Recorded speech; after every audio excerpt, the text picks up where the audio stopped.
নারায়ণগঞ্জের কাঁচপুরে অভিযান চালিয়ে ১২ কেজি গাঁজা সহ ২ মাদক কারবারিকে আটক করেছে হাইওয়ে পুলিশ।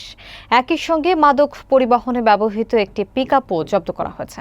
বিস্তারিত দেখুন SH মুন্না খানের প্রতিবেদনে। শনিবার দুপুরে বিষয়টি নিশ্চিত করেছেন কাঁচপুর হাইওয়ে থানার officer in charge Wahid Morshed. OC জানান, গোপন সংবাদের ভিত্তিতে শুক্রবার রাত ১১টার দিকে ঢাকা চট্টগ্রাম মহাসড়কের ঢাকাগামী লেনে লাঙ্গলবন্দ ব্রিজের পশ্চিম পাশে চেকপোস্ট বসিয়ে তল্লাশি চালানো হয়। এ সময় একটি সন্দেহভাজন পিকআপ থামিয়ে তল্লাশি করে ১২ কেজি গাঁজা সহ ২ জনকে আটক করা হয়। গ্রেফতারকৃতরা হলেন নেত্রকোনার বারোহাট্টা থানার অতীতপুর গ্রামের আব্দুল গনির ছেলে আব্দুল হাসি ও লালমনিরহাট সদর থানার হীরামানিক এলাকার মকবুল হোসেনের ছেলে শাকিনুর রহমান।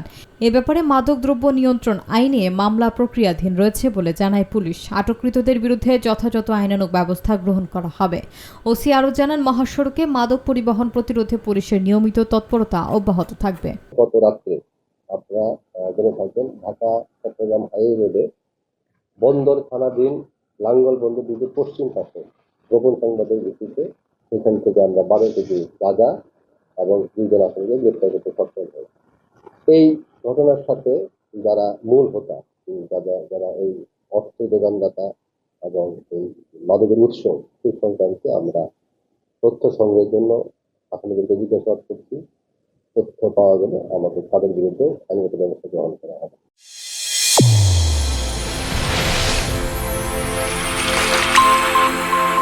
চ্যানেল A1 হৃদয়ের স্পন্দন।